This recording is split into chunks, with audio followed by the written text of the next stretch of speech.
નમસ્કાર વિદ્યાર્થી મિત્રો, હું દિલીપભાઈ ચાવડા આપ સર્વેનું ફરી એકવાર રસાયણ વિજ્ઞાનની વિડિયો લેક્ચર સિરીઝની અંદર હાર્દિક સ્વાગત કરું છું.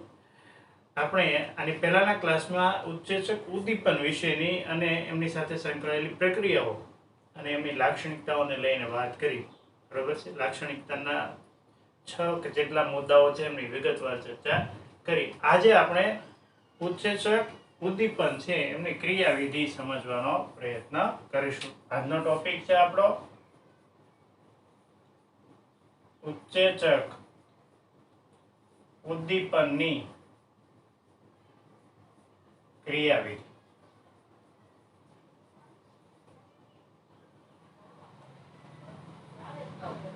ક્રિયાવિધિ મૂળતઃ 2 તબક્કાની અંદર થાય છે. એમની ડિટેલમાં વાત કરીએ એ પહેલા આ જે ઉત્સેચકો છે એમને લઈને થોડીક વર્ણનાત્મક રજૂઆતો કરવામાં આવી છે, તો એ સ્ટેપ બાય સ્ટેપ જોતા જઈએ. સૌપ્રથમ તો કે આ ઉત્સેચકોના પહેલો મુદ્દો છે ઉત્સેચકોના કલિલમય કણો. કલિલમય કણો, ઉત્સેચકોના કલિલમય કણો છે એમની સપાટી પર ઘણા છિદ્રો હોય છે. ઘણા છિદ્રો હોય. શું આ મુદ્દો રજૂ કરે છે? ઉત્સેચકો ના કણો હશે કોઈ પણ, માની લો કે કલિલ કણો છે, બરોબર છે. આ કલિલ કણો છે એમની સપાટી ઉપર ઘણા બધા છિદ્રો હોય છે. એટલે ઇન શોર્ટ ઉત્સેચકની સપાટી પર, ઉત્સેચક કણોની સપાટી પર ઘણા બધા છિદ્રો હશે. આ છિદ્રો પાસે કેવો હોય છે? તે લાક્ષણિક. લાક્ષણિકનો મતલબ થશે ખાસ. તે લાક્ષણિક આકાર ધરાવે છે. છિદ્રો છે એમને ખાસ આકાર હોય છે, ચોક્કસ આકાર હોય છે. અને એની સપાટી પર તેના પર કેટલાક ક્રિયાશીલ સમૂહો હોય છે. કયા ક્રિયાશીલ સમૂહ? તો કે NH2 એટલે કે એમિનો સમૂહ, COOH કાર્બોક્સિલિક એસિડ સમૂહ, HS સમૂહ અને OS સમૂહ છે વગેરે જેવા સમૂહ. તેના પર આવા વગેરે જેવા ક્રિયાશીલ સમૂહ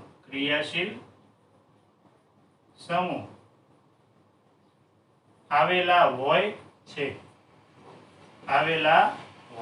એમની સપાટી પર આવા ક્રિયાશીલ સમૂહ આવેલા હોય છે. અને આ ક્રિયાશીલ સમૂહ છે એ ઉત્સેચક કણોની સપાટી પર, આ ક્રિયાશીલ સમૂહ છે એ ઉત્સેચક કણોની સપાટી પરના કેન્દ્રો તરીકે હોય છે. તો આ જે ક્રિયાશીલ સમૂહો હોય છે, બરોબર છે, અહીંયા આપણે જે નોંધ્યા આ ક્રિયાશીલ સમૂહ છે એ આ ઉત્સેચક કણોની સપાટી પરના કેન્દ્રો તરીકે વર્તે છે. કેન્દ્રો તરીકે એટલે કે એમની ક્રિયાશીલતા વધારવા માટે કોઈ જવાબદાર હોય તો એ કોણ હોય છે? તો કે ઉત્સેચકની સપાટી પર રહેલા આ ક્રિયાશીલ સમૂહ, બરોબર છે. એમિનો સમૂહ, કાર્બોક્સિલિક સમૂહ, કાર્બોક્સિલિક એસિડ સમૂહ, આલ્કોહોલ સમૂહ, આ બધા સમૂહો છે એ ઉત્સેચકની સપાટી છે એના પર કેન્દ્ર તરીકે કામ કરે છે. એ જ એમની ક્રિયાશીલતામાં વધારો કરે છે, બરોબર છે. તો એટલી વાત મુખ્ય છે. પહેલા ઉત્સેચકો કલિલમય કણોની સપાટી પર, ઉત્સેચકો છે એમના કલિલમય કણો હોય તો એમની સપાટી પર ઘણા બધા છિદ્રો હોય છે, બરોબર છે. અને છિદ્રો પાસે લાક્ષણિક આકાર ધરાવતા હોય છે. જે કોઈ રેન્ડમ છિદ્રો હોતા નથી, આડાવળો આકાર ધરાવતા નથી, લાક્ષણિક ખાસ પ્રકારનો આકાર ધરાવતા હોય છે.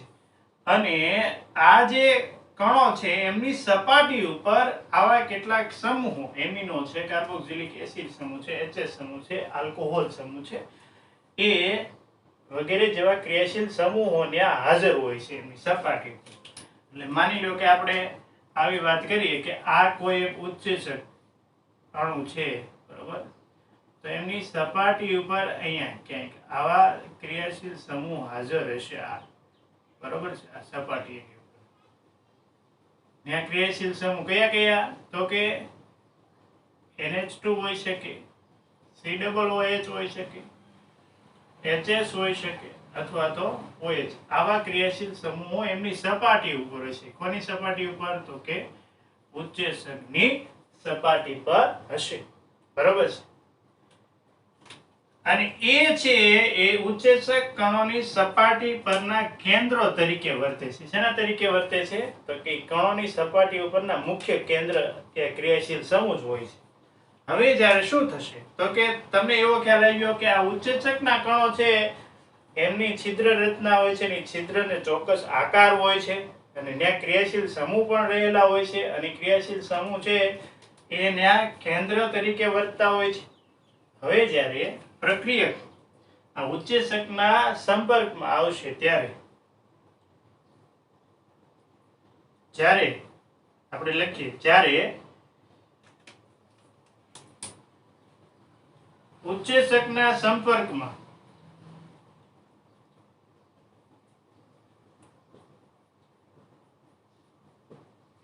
કેવો પ્રક્રિયક આવે તો એની સપાટી પર જોડાય? તો કે આ જે છિદ્ર રચના છે એ છિદ્ર રચના જેવો છિદ્રમાં સમાઈ શકે એવો આકાર ધરાવતો પ્રક્રિયક આવે ને તો જ અહીંયા ઉત્સેચક છે એમને પોતાની સપાટી ઉપર સંકેન્દ્રિત થવા દેશે, અધિશોષિત થવા દેશે.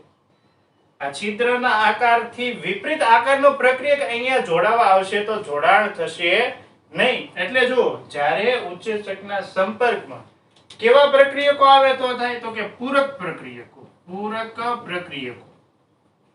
આ પૂરક પ્રક્રિયકો શબ્દ સમજવા જેવો છે. પૂરક પ્રક્રિયકોનો મતલબ શું થશે? તો કે આ ઉત્સેચકની છિદ્ર રચનામાં બંધ બેસતા હોય એવા પ્રક્રિયકો એના સંપર્કમાં જ્યારે ઉત્સેચકના સંપર્કમાં પૂરક પ્રક્રિયકો આવે છે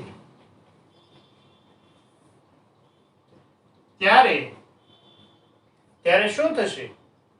તો કે ત્યારે જેમ તાળામાં કૂંચી એટલે સાવી, બરાબર? કૂંચી એટલે શું થશે? સાવી ગોઠવાય તેમ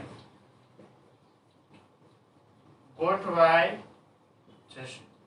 કોણ ગોઠવાઈ જશે? તો કે ઉત્સેચકના સક્રિય સ્થાન સાથે પ્રક્રિયક છે એ ગોઠવાય જશે. આપણી ટેક્સ્ટબુક ની અંદર પણ સરસ મજાની આકૃતિ તમે જોઈ શકો છો કે એમાં એક બાજુ એક ચાવી હોય છે અને એક બાજુ એક તાળું હોય છે. એ તાળાને અનુરૂપ ચાવી હશે અને ત્યારે જ છે એ ચાવી વડે તાળું છે એ બંધ કરી શકાશે. એ વચ્ચેનો તબક્કો થયો. પહેલા શું થશે? તો કે પહેલા તબક્કામાં આપણે જે તાળું છે એને અનુરૂપ કૂંચી છે એ તાળાની અંદર દાખલ કરશું. ત્યાર પછી તો કે તાળું છે એ કૂંચી વડે અનુરૂપ ચાવી હોવાને કારણે બંધ થશે. બરોબર છે? અને ત્યાર પછીના તબક્કામાં આપણે શું કરશું? તો કે કૂંચી છે એમને તાળામાંથી આપણે દૂર કરી નાખશું. તો ત્યાં કૂંચી વડે તાળું છે એ બંધ થયું કારણ કે એ તાળાને અનુરૂપ કૂંચી હતી. અહીંયા તમે એ જ બાબત છે એમને ખાસ ધ્યાને લઈ શકો. અહીંયા ઉત્સેચકને અનુરૂપ પ્રક્રિયક હશે તો ઉત્સેચકના છિદ્રમાં આ પ્રક્રિયકો ગોઠવાઈ શકે, જમા થઈ શકે. ઉત્સેચકના છિદ્રમાં ઉત્સેચક એટલે એ તાળું થશે અને આ પ્રક્રિયકો ત્યાં શું થશે? ચાવી થશે. અહીંયા જેમ તાળામાં ચાવી જો બંને એકબીજા સાથે બંધ બેસતા હોય તો જ જે તે તાળું ચાવી વડે બંધ થઈ શકે, એમ અહીં ઉત્સેચકના છિદ્ર રચનાને અનુરૂપ પ્રક્રિયકો હશે એટલે કે પૂરક પ્રક્રિયકો હશે તો જ તાળામાં કૂંચી ગોઠવાય અને તાળું બંધ કરી શકાય. એમ અહીંયા પણ ઉત્સેચકના છિદ્રોમાં પ્રક્રિયકો ગોઠવાશે. એટલે જ આ જે નમૂનો છે આમની ક્રિયાવિધિ એને તાળા કૂંચીના નમૂના સાથે સરખાવવામાં આવ્યો છે. બરોબર છે? તો અહીંયા શું લખ્યું આપણે, જ્યારે ઉત્સેચકના સંપર્કમાં પૂરક પ્રક્રિયકો આવે છે ત્યારે જેમ તાળામાં કૂચી ગોઠવાય છે તેમ તે ગોઠવાય જશે. બરોબર છે. હવે તમે અહીંયા આપણે જોયું કે ઉત્સેચક જે છે એમના સપાટી ઉપર આ બધા સમૂહ રહેલા છે. કયા? આ સમૂહ. આ સમૂહ એમની સપાટી પર હોવાને કારણે પ્રક્રિયક સાથે ઉત્સેચકની પ્રક્રિયા થતી હશે ત્યારે પ્રક્રિયક સાથે ઉત્સેચકની પ્રક્રિયા થતી હશે ત્યારે સક્રિય અથવા તો સક્રિય બદલે આપણે લખીએ ક્રિયાશીલ સમૂહને કારણે અહીંયા શું બનશે તો કે અહીંયા સક્રિયકૃત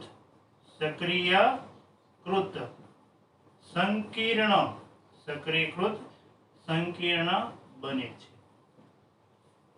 ક્યારે સક્રિયકૃત સંકીર્ણ બનશે તો કે ઉત્સેચક છે એમની સાથે પ્રક્રિયકો છે સપાટી પર અથવા તો છિદ્રમાં ગોઠવાઈ જશે, પ્રક્રિયા કરશે ત્યારે તો કે ઉત્સેચકની સપાટી ઉપર આ ક્રિયાશીલ સમૂહ રહેલા છે ને ક્રિયાશીલ સમૂહને કારણે આ ઉત્સેચક અને પ્રક્રિયકો વચ્ચે શું થશે? વચ્ચે સૌપ્રથમ સક્રિયકૃત સંકીર્ણનું નિર્માણ થશે. ત્યાર પછી અહીંયા થોડીક જગ્યા ઓછી છે એટલે આપણે થોડું કામ અહીંયા કરીએ. ત્યાર પછી શું થાય તો કે સક્રિયકૃત સંકીર્ણ આપણે આમને હવે પછી બે તબક્કામાં ક્રિયાવિધિના અનુસંધાનમાં જોવા જઈ રહ્યા છીએ, પણ અહીંયા થોડુંક વાત કરી લઈએ કે આ સક્રિયકૃત સંકીર્ણ બને છે ને ત્યાર પછી થોડા સમય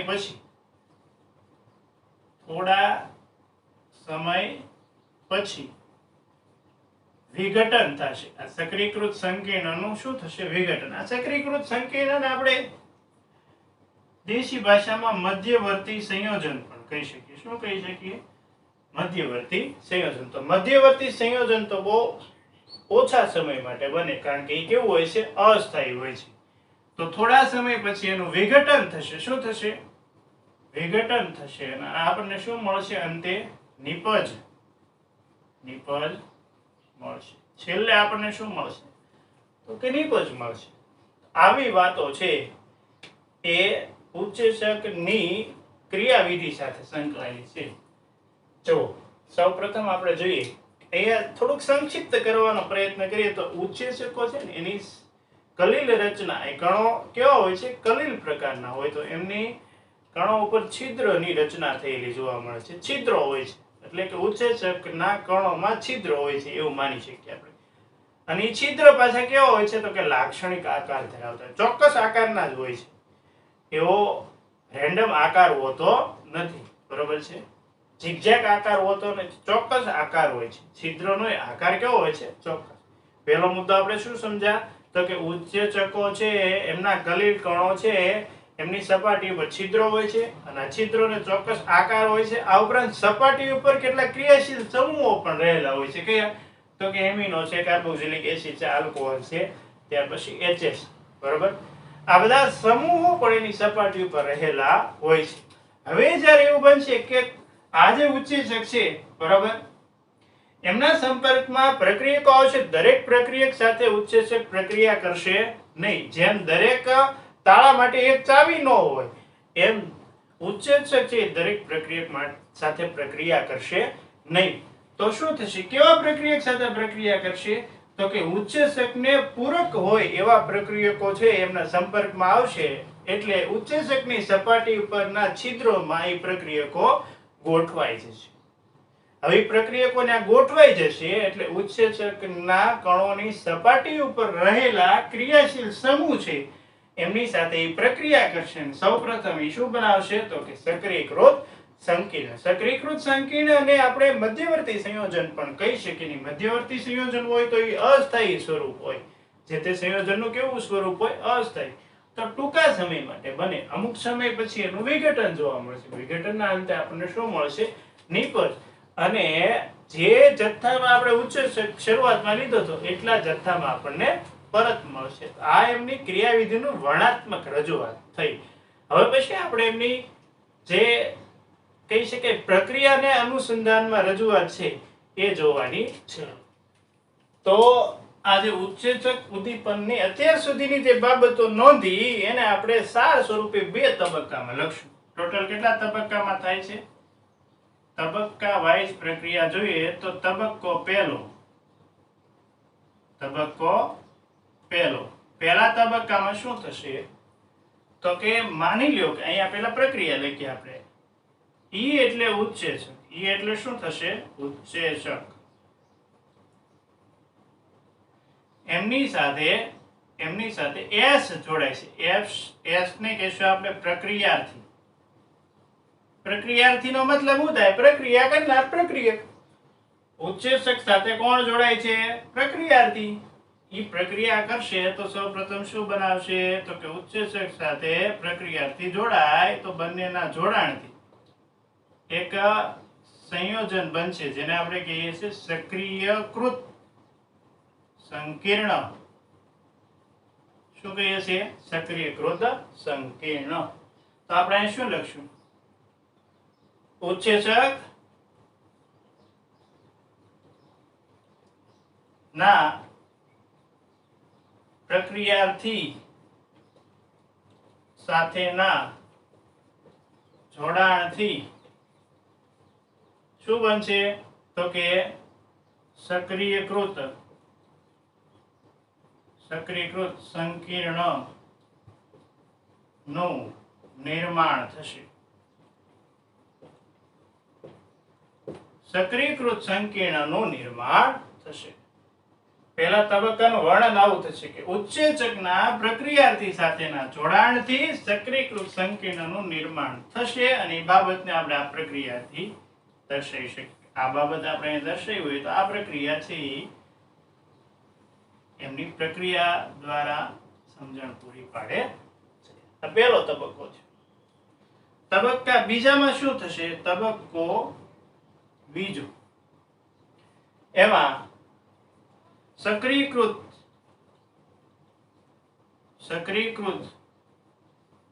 સંકીર્ણનું વિઘટન. સક્રિયકૃત સંકીર્ણના વિઘટન દ્વારા શું મળશે આપણને તો કે નિપજ પ્રાપ્ત થશે. નિપજ મળશે સાહેબ. આ બહુ સીધી વાત છે. સક્રિયકૃત સંકીર્ણ છે ને એમનું વિઘટન થાય ત્યારે નિપજ મળશે. આ સક્રિયકૃત સંકીર્ણ આપણે પહેલા તબક્કામાં બનાવ્યું જેને આપણે ઈએસ વડે દર્શાવીએ છીએ. એમનું વિઘટન થશે. શું થાય? વિઘટન. તો આપણને શરૂઆતમાં લીધેલો પ્રક્રિયા ઉત્સેચક છે શરૂઆતમાં જે ઉત્સેચક લીધેલો એ ઉત્સેચક પરત મળશે અને આ પ્રક્રિયાર્થીનું રૂપાંતરણ કેમાં થઈ જશે? નિપજમાં. તો પ્રક્રિયાને અંતે આપણને તમે જોઈ શકો છો. પ્રક્રિયાને અંતે શું પ્રાપ્ત થાય છે? તો કહી શકાય કે પ્રક્રિયાને અંતે આપણને એક તો ઉત્સેચક તો જે જથ્થામાં લીધો હતો એ જથ્થામાં એના એ જ દળ સાથે એને બંધારણ સાથે આપણને પરત મળે છે. પરંતુ અહીંયા પ્રક્રિયાને અંતે શું મળે છે? આપણને નિપજ પ્રાપ્ત થાય છે. આ જે છે એ શું છે તો કે સક્રિયકૃત સંકીર્ણ. તો આ 2 તબક્કામાં પ્રક્રિયા આગળ વધે છે. પહેલા તબક્કામાં શું થાય છે તો કે ઉત્સેચકના પ્રક્રિયાર્થી સાથેના જોડાણથી સક્રિયકૃત સંકીર્ણ બને છે. ઈ સાથે એસ જોડે, ઉત્સેચક સાથે પ્રક્રિયાર્થી જોડાય તો ઈએસ બને. ઈ બોન્ડ એસ એટલે શું કહેવાય છે? સક્રિયકૃત સંકીર્ણ. અને આ જ સક્રિયકૃત સંકીર્ણ છે એમના વિઘટનથી બીજા તબક્કામાં શું થશે? વિઘટનથી નિપજ પ્રાપ્ત થશે. ઈએચ વચ્ચેનો બંધ તૂટશે થોડા સમય પછી અને ઉત્સેચક પરત મળશે. સાથે પ્રક્રિયાર્થીમાંથી આપણને શું જોવા મળશે અંતે તો કે નિપજ મળતી જોવા મળશે. તો 2 તબક્કામાં એમની ક્રિયાવિધિ છે એ જોવા મળે. ઉદ્યોગોમાં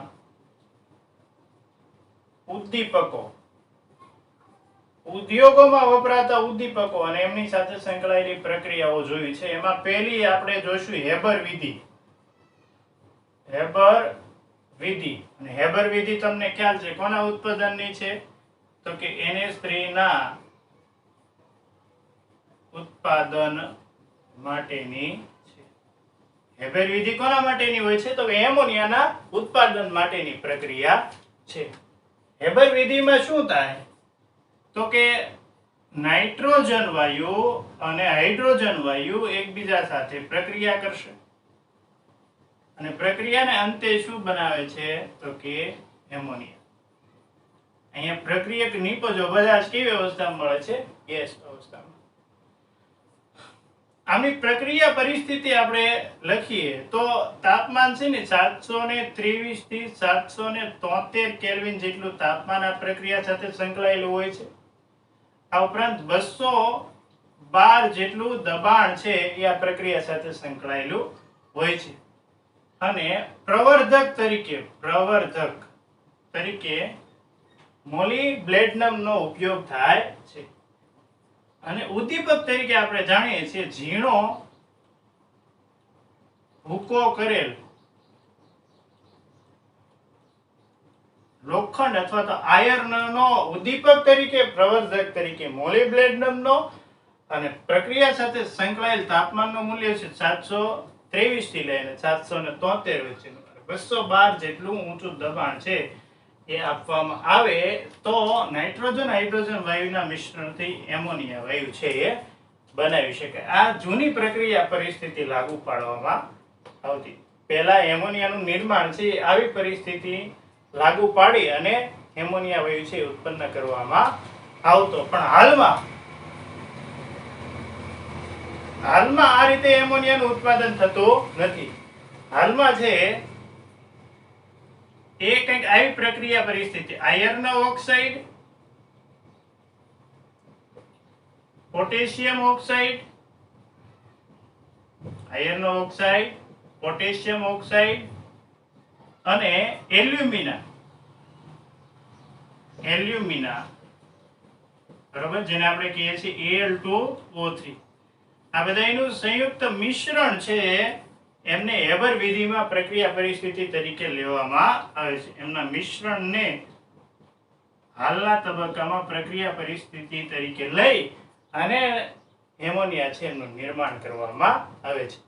તો જૂના જમાનામાં પહેલાના સમયમાં ઝીણો લોખંડનો ભૂકો મોલિબ્ડેનમ પ્રવર્ધક તરીકે લઈ 212 દબાણે અને 723 થી 773 કેલ્વિન તાપમાને આ પ્રક્રિયા છે એ કરવામાં આવતી. તો એમોનિયા વાયુનું નિર્માણ છે નાઇટ્રોજન અને હાઇડ્રોજનના મિશ્રણ દ્વારા કરી શકાતું. પણ હાલમાં આ પ્રક્રિયા પરિસ્થિતિની બદલે આયર્ન ઓક્સાઇડ, પોટેશિયમ ઓક્સાઇડ અને એલ્યુમિના છે એમનું મિશ્રણનો પ્રક્રિયા પરિસ્થિતિમાં ઉપયોગ કરી અને એમોનિયાનું નિર્માણ કરવામાં આવે છે. ઉદ્યોગોમાં અહીંયા કંઈક આ રીતે ઉદ્દીપક છે એ આવી પ્રક્રિયાઓ સાથે સંકળાયેલો હોય છે. ખાસ કરીને અહીંયા આપણે કોની વાત કરી રહ્યા છીએ? તો કે હેબર વિધિની.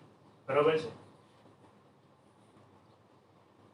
ચાલો, બીજી ઉદ્યોગોમાં ઉદ્દીપક સાથે સંકળાયેલી પ્રક્રિયા છે એ છે નાઇટ્રિક એસિડ. નાઇટ્રિક એસિડ ના ઉત્પાદનની ઓસ્વાલ્ડ વિધિ.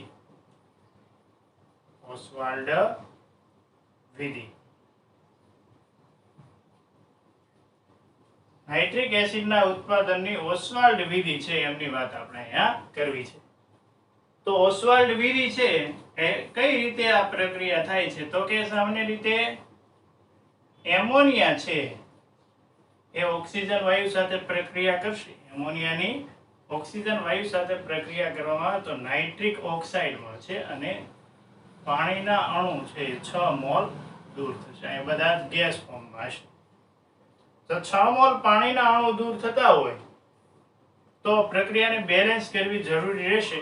બરાબર, પ્રક્રિયાને બેલેન્સ કરીએ તો અહીંયા 4 અને અહીંયા 4 લઈ લઈએ. બરોબર, તો 4 ઓક્સિજન ને 6 ઓક્સિજન 10 ઓક્સિજન થાય તો અહીંયા શું થશે? 5. નાઇટ્રોજન અહીંયા 4 છે, અહીંયા નાઇટ્રોજન 4. હાઇડ્રોજન અહીંયા 12 છે તો અહીંયા પણ હાઇડ્રોજન કેટલા થશે? 12. તો આ પ્રક્રિયા બેલેન્સ થશે. બરોબર, પણ અહીંયા આપણે નાઇટ્રિક એસિડનું નિર્માણ કરવું છે. નાઇટ્રિક ઓક્સાઇડ મળ્યો છે આપણને ખાલી. બરોબર છે. આ નાઇટ્રિક ઓક્સાઇડ છે એમની ફરી ઓક્સિજન વાયુ સાથે પ્રક્રિયા કરવામાં આવે તો મળશે આપણને નાઇટ્રોજન ડાયોક્સાઇડ. પ્રક્રિયાને બેલેન્સ કરીએ બરોબર. તો અહીંયા ઓક્સિજન 3 છે પ્રક્રિયક બાજુ, નિપજ બાજુ ઓક્સિજનની સંખ્યા 2 છે. તો 2 વડે ગુણીએ તો નાઇટ્રોજન 2 પરમાણુ ધરાવતો થઈ જશે. અહીંયા 2 વડે ગુણીએ તો અહીંયા ઓક્સિજન 2, ઓક્સિજન 2, 2 2 4, અહીં ઓક્સિજન 4. આ જે નાઇટ્રોજન ડાયોક્સાઇડ આપણને મળે છે NO2, બરોબર છે, NO2 એમની H2O વત્તા O2 સાથે પ્રક્રિયા કરવામાં આવે. H2O વત્તા O2 સાથે પ્રક્રિયા કરવામાં અહીંયા બધા ગેસ ફોર્મમાં મળશે, બરોબર છે, વાયુ અવસ્થામાં હોય છે. તો પ્રક્રિયાને અંતે આપણને HNO3 મળશે. અહીંયા બેલેન્સ કરીએ તો ઓક્સિજન છે એ 3 ને 2 5 છે અને આ બાજુ 3 ઓક્સિજન છે. તો 2 વડે ગુણીએ, માની લો કે 2 વડે, તો પણ અહીંયા 5 ઓક્સિજન ને આ બાજુ કેટલા ઓક્સિજન થશે? 3. તો જો આને 4 વડે ગુણીએ, થોડું યાદ રાખશો આપણે, 4 વડે ગુણીએ તો તમે જો નાઇટ્રોજન 4 થશે. આને 4 વડે ગુણી તો તમે અહીંયા જોઈ શકો છો 4 2 8 ઓક્સિજન, 8 ને 2 10 ને 11 ઓક્સિજન છે. અહીંયા હાઇડ્રોજન કેટલા છે? હાઇડ્રોજન 4 છે. તો અહીંયા 2 વડે ગુણીએ તો અહીંયા હાઇડ્રોજન કેટલા થઈ છે? 4. હવે ઓક્સિજન ગણો તો 8, 8 ને 2 10, 10 ને 2 12, અહીંયા છે 4 તેરી 12. હાઇડ્રોજન કેટલા? તો કે 4, તો કે 4 છે. નાઇટ્રોજન કેટલા? તો કે 4, તો નાઇટ્રોજન એ 4. તો આ જે પ્રક્રિયા છે એ હવે બેલેન્સ થશે. આ પ્રક્રિયા છે એમની માટેની પરિસ્થિતિની વાત કરવામાં આવે. પ્રક્રિયા પરિસ્થિતિ. તો એ પ્રક્રિયા પરિસ્થિતિમાં 573 કેલ્વિન જેટલું તાપમાન રાખવામાં આવે છે અને અહીંયા ઉદ્દીપક તરીકે પ્લેટિનાઇઝ્ડ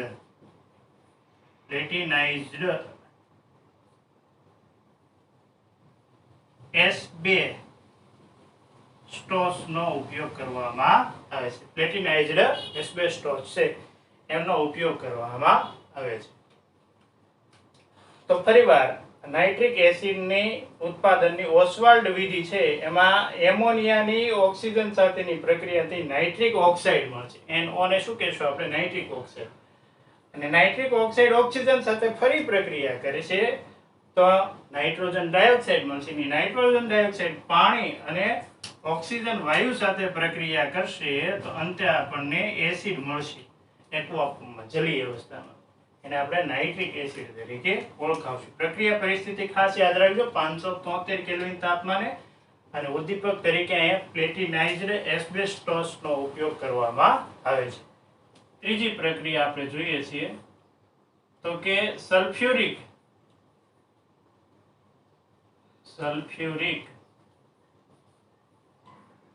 એસિડના નિર્માણની સંપર્ક વિધિ. સલ્ફ્યુરિક એસિડના નિર્માણની સંપર્ક વિધિ. આ બંને ઓસ્વાલ્ડ વિધિ અને સંપર્ક વિધિ બંને છે એ આપણે પી વિભાગના તત્વો ભાગ 2 ધોરણ 12 ની અંદર જ્યારે ભણતા હશું ત્યારે પણ આ ચર્ચાનો વિષય બનાવશું. પણ અહીંયા જે રીતની માહિતી આપી છે એના અનુરૂપ ચર્ચા કરીએ તો આજે સલ્ફ્યુરિક એસિડના નિર્માણની સંપર્ક વિધિ છે એમાં સૌપ્રથમ આ સલ્ફર ડાયોક્સાઇડ છે ઓક્સિજન વાયુ સાથે ઓક્સિડેશન પ્રક્રિયા કરી અને સલ્ફર ડાયોક્સાઇડનું રૂપાંતરણ સલ્ફર ટ્રાયોક્સાઇડમાં થશે. બરાબર છે? સલ્ફર ડાયોક્સાઇડનું રૂપાંતરણ કેવા થશે?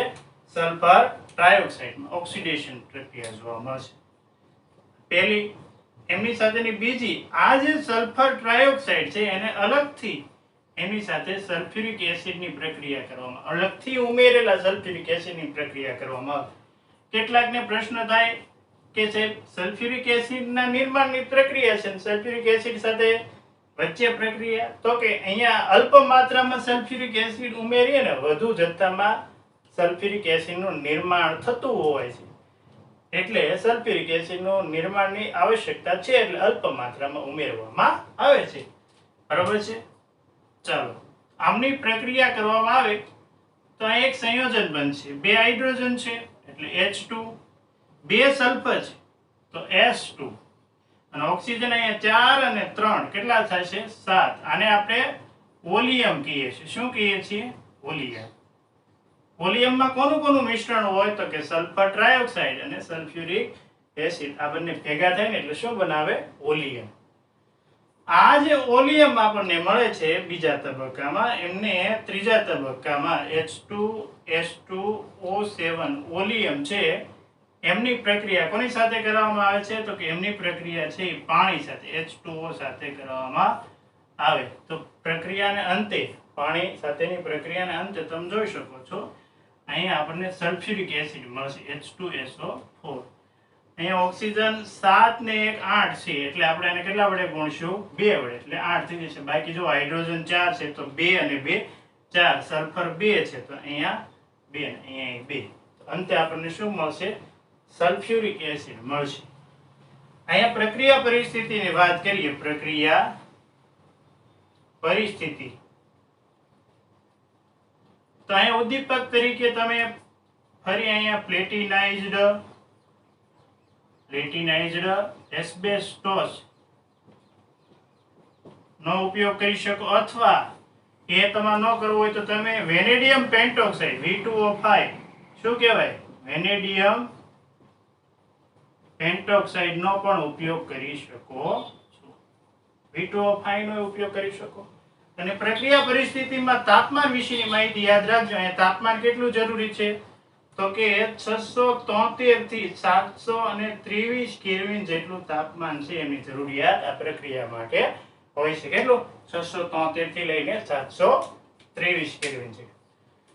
પ્રક્રિયાને ફરીવાર એકવાર સલ્ફ્યુરિક એસિડના નિર્માણની પદ્ધતિ છે એમને સંપર્ક વિધિ કહેવામાં આવે છે. સંપર્ક વિધિમાં ઉદ્દીપકો છે એ ઉદ્યોગોમાં કઈ રીતે ઉપયોગી થાય છે? તો કે સલ્ફ્યુરિક એસિડનું સલ્ફર ડાયોક્સાઇડનું સલ્ફર ટ્રાયોક્સાઇડમાં સૌપ્રથમ નિર્માણ થાય છે, અથવા તો સલ્ફર ટ્રાયોક્સાઇડ બનાવવામાં આવે છે ડાયોક્સાઇડમાંથી ટ્રાયોક્સાઇડ, અને આ સલ્ફર ટ્રાયોક્સાઇડ છે એ સલ્ફ્યુરિક એસિડ જે અલગથી ઉમેરેલો હોય છે એની સાથે પ્રક્રિયા કરી ઓલિયમ બનાવે છે. આ ઓલિયમ ત્યાર પછી અંતિમ તબક્કામાં પાણી સાથે પ્રક્રિયા કરી અને સલ્ફ્યુરિક એસિડનું નિર્માણ કરશે. આ પ્રક્રિયા માટે આપણે વેનેડિયમ પેન્ટોક્સાઇડનો ઉદ્દીપક તરીકે ઉપયોગ કરી શકીએ, અથવા તો એસ્બેસ્ટોસ, પ્લેટિનાઇઝ્ડ એસ્બેસ્ટોસનો છે એ ઉપયોગ થઈ શકે. આ પ્રક્રિયા માટે તાપમાન છે 673 થી લઈને 723 કેલ્વિન સુધીનું તાપમાન છે એ જરૂરી હોય છે.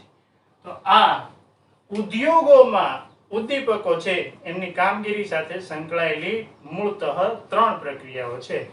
પહેલી આપણે જોઈ હેબર વિધિ, એમોનિયાના નિર્માણની પ્રક્રિયા. બીજી આપણે જોઈ ઓસ્વાલ્ડ વિધિ, નાઇટ્રિક એસિડના નિર્માણની પ્રક્રિયા. ત્યાર પછી ત્રીજી આપણે પદ્ધતિ જોઈ સંપર્ક વિધિ, સલ્ફ્યુરિક એસિડના નિર્માણની પ્રક્રિયા. અને દરેક જગ્યાએ કે આયર્નનો ઉદ્દીપક તરીકે ઉપયોગ થાય છે, ક્યાંક પ્લેટિનાઇઝ્ડ એસ્બેસ્ટોસનો, અને તો ક્યાંક વેનેડિયમ પેન્ટોક્સાઇડ છે એનો ઉદ્દીપક તરીકે ઉપયોગ થતો જોવા મળે છે. દરેક પ્રક્રિયા ઉદ્યોગોમાં મોટા પાયે કોઈ પણ પદાર્થના નિર્માણમાં ઉપયોગમાં લેવાતી હોય છે. આજે એટલે સુધી રાખીશું. ફરી મળીશું. આવજો.